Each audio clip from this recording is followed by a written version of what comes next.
wabarakatuh. Kami dari kelompok 8 yang akan membahas proses individual dan sosial. Yang pertama, proses individual. Terdapat lingkungan perpustakaan. Ruang perpustakaan dibedakan menjadi dua bagian, yaitu ruang kerja dan ruang pelayanan. Ruang kerja adalah suatu ruang yang dipergunakan untuk administrasi pemesanan, penerimaan bahan-bahan pustaka, pemilihan bahan-bahan pustaka, penyimpanan bahan-bahan pustaka yang diolah, pengolahan bahan pustaka, administrasi perpustakaan, penjilidan bahan pustaka, serta perbaikan bahan-bahan pustaka yang telah rusak. Sedangkan ruang pelayanan adalah ruang yang digunakan untuk melayani pengguna perpustakaan yang terdiri dari ruang koleksi, ruang baca, ruang layanan sirkulasi atau peminjaman, dan ruang lain-lainnya. Lalu, ruang koleksi di perguruan tinggi biasanya mempunyai dua sifat, yaitu ruang koleksi tertutup dan ruang koleksi terbuka.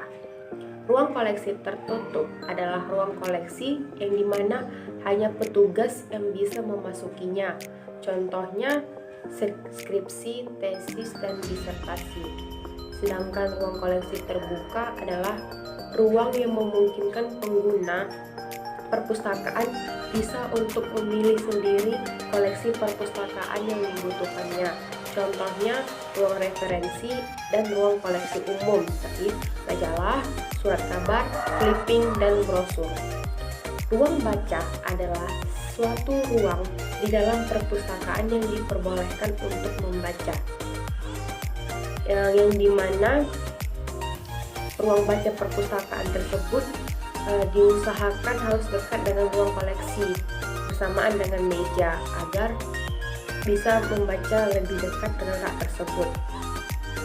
Kemudian ada ruang pelayanan sirkulasi, yaitu peminjaman dan pengembalian bahan pustaka oleh si pengguna. Bisa juga melayani permintaan menjadi anggota perpustakaan dan memperhatikan pengunjung yang keluar masuk ke ruangan perpustakaan. Lalu ada persepsi.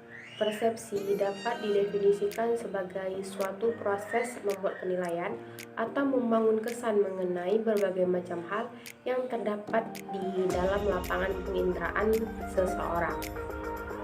Dalam buku psikologi perpustakaan, menurut Wiji Suwarno, persepsi pada hakikatnya adalah proses kognitif yang dialami setiap orang ketika berusaha memahami informasi yang diterimanya. Menurut Suwarno, persepsi adalah suatu proses penilaian atau pembangunan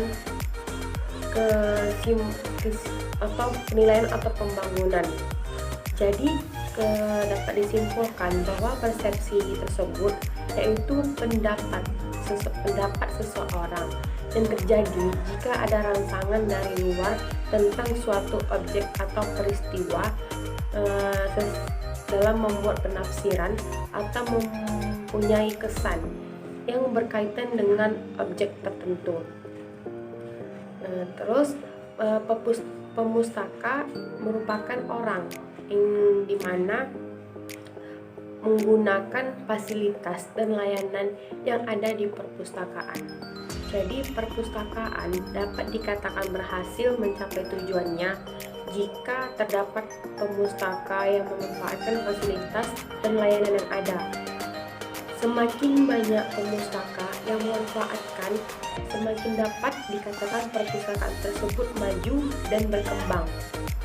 Untuk mengetahui kualitas pelayanan dapat dilakukan dengan cara membandingkan persepsi dari para pemustaka atau pelayanan yang nyata mereka terima dengan pelayanan yang sesungguhnya mereka harapkan terhadap atribut-atribut pelayanan suatu perpustakaan. Selanjutnya, spasial. Spasial merupakan suatu yang berkenaan dengan ruang atau tempat.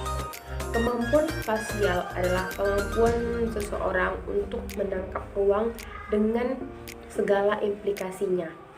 Menurut Carter, Kemampuan spasial merupakan kemampuan perspektif dan kognitif yang menjadikan seseorang mampu melihat hubungan ruang. Kemampuan spasial merupakan suatu keterampilan dalam melihat hubungan ruang, mempresentasikan, mentransformasikan, dan memanggil kembali informasi simbolik serta kemampuan untuk menggambarkan sesuatu yang ada dalam pikiran dan mengubahnya dalam bentuk nyata. Adapun kemampuan spasial memiliki ciri-ciri. Yang pertama, memberikan gambaran virtual yang jelas ketika mengerjakan sesuatu. Kedua, mudah membaca peta atau diagram. Tiga, menggambar sosok orang atau benda mirip dengan aslinya. Keempat, sangat menikmati kegiatan visual seperti teka-teki dan sejenisnya. Kelima, mencoret-coret di atas kertas atau buku tugas sekolah. Keenam, lebih mendalami informasi lewat gambar daripada kata-kata atau uraian. Dan yang ketujuh, siswa yang memiliki kemampuan spasial yang baik relatif lebih mudah belajar dengan gambar-gambar visual. Jadi mereka lebih mampu menyerap pembelajaran jika disajikan dengan bantuan benda-benda visual.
Sebagai psikologis mereka. Lalu kemudian teritorialitas, di mana pembentukan kawasan teritorial adalah mekanisme perilaku untuk mencapai privasi tertentu. Nah, ada beberapa karakter teritori ini. Yang pertama tentang kepemilikan dan tatanan tempat. Yang kedua personalisasi dan penanaman wilayah. Yang ketiga peraturan atau tatanan untuk mempertahankan beberapa gangguan. Yang keempat kemampuan berfungsi yang meliputi jangkauan kebutuhan fisik sampai kepuasan kognitif atau kebutuhan selanjutnya. Lalu kemudian teritorialitas ini berfungsi sebagai peserta dalam personalisasi, di mana personalisasi dan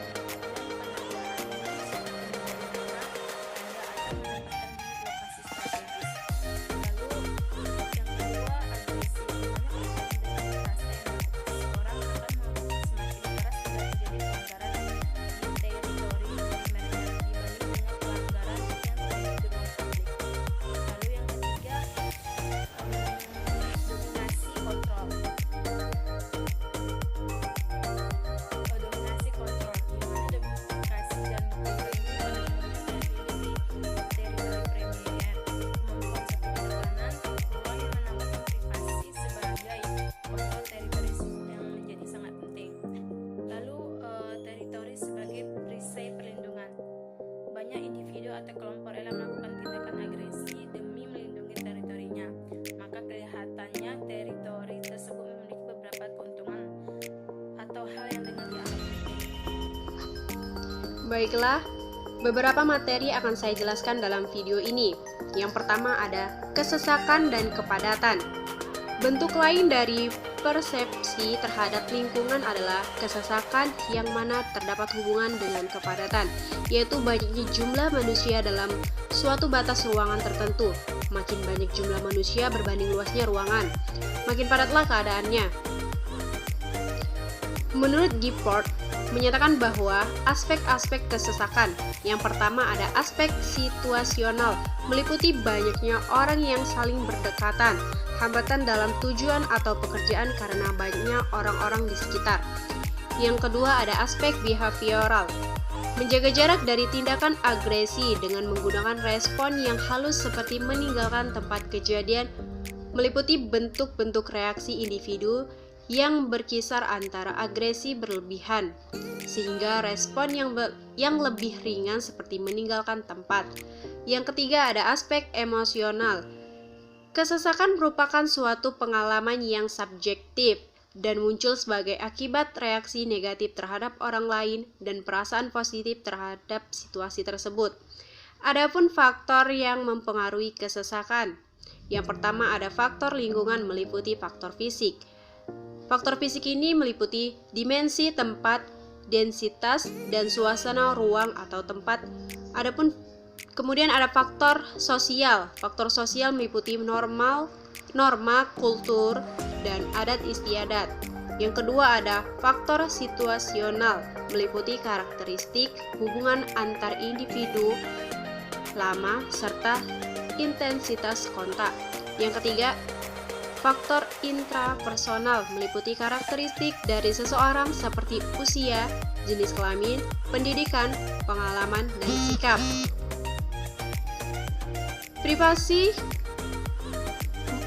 adalah keinginan atau kecenderungan pada diri seseorang untuk tidak diganggu kesendiriannya. Privasi pada dasarnya merupakan konsep yang terdiri atas proses 3 dimensi. Yang pertama, privasi merupakan proses pengontrolan batas. Artinya, pelanggaran terhadap batas tersebut merupakan pelanggaran terhadap privasi seseorang. Yang kedua, privasi dilakukan dalam upaya memperoleh optimalisasi. Seseorang menyendiri bukan berarti ia ingin menghindari diri dari kehadiran orang lain atau keramaian, tetapi lebih merupakan suatu kebutuhan untuk mencapai tujuan tertentu. Yang ketiga, privasi merupakan proses multimekanisme, artinya ada banyak cara yang dilakukan orang untuk memperoleh privasi, baik melalui ruangan personal, teritorial, komunikasi verbal, dan komunikasi nonverbal. Adapun faktor-faktor yang mempengaruhi privasi. Yang pertama ada faktor personal. Marshall dalam Gifford mengatakan bahwa perbedaan adalah latar belakang pribadi akan berhubungan dengan kebutuhan akan privasi. Yang kedua ada faktor situasional. Kepuasan terhadap kebutuhan akan privasi sangat berhubungan dengan seberapa besar lingkungan mengizinkan orang-orang di dalamnya untuk menyendiri. Yang ketiga ada faktor budaya. Privasi dalam berbagai budaya memandang bahwa tiap-tiap budaya tidak ditemukan adanya perbedaan dalam banyaknya privasi yang diinginkan, tetapi sangat berbeda dalam cara mereka mendapatkan privasi. Kemudian fungsi dari privasi. Privasi juga berfungsi mengembangkan identitas pribadi, yaitu mengenal diri sendiri dan menilai diri sendiri. Selain itu juga terjadi proses deindividuasi di mana orang merasa bahwa individunya sudah tidak dihargai lagi, karena itu ia pun tidak peduli pada harga diri sendiri maupun